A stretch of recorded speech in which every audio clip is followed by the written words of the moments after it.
Hey guys, welcome back to the channel. So today I was going through some of my videos that I recently uploaded onto YouTube, and I noticed a new addition to some of the features on the back end on YouTube Studio, and that's called short permissions. So basically what that means is you are automatically opted in to allow anyone on YouTube to use your content as part of their shorts. Basically what this means for you is any of your content that you've uploaded are available for anyone to use. So I'm going to jump on the computer and show you how to remove that option if you choose to, or if you don't. But anyway, I'll jump in and we'll get back to the rest of the video. Okay, let's go. This is the back end of my YouTube channel. So if I were to scroll down all the way down here where it says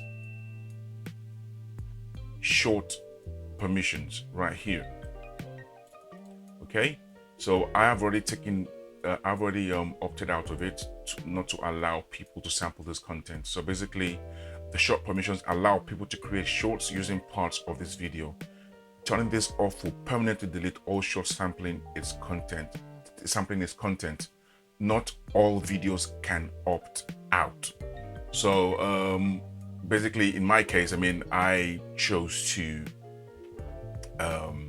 remove that permission by unticking this box here, and I had to go through all of my videos, about 87, 109, 110 of them one by one, which is a bit annoying, but it is what it is.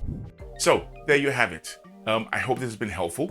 I will be uploading a few more tutorials on Canva on how to help you level up on your YouTube production. If there's any other content that you like featured on this channel, let me know in the comments below.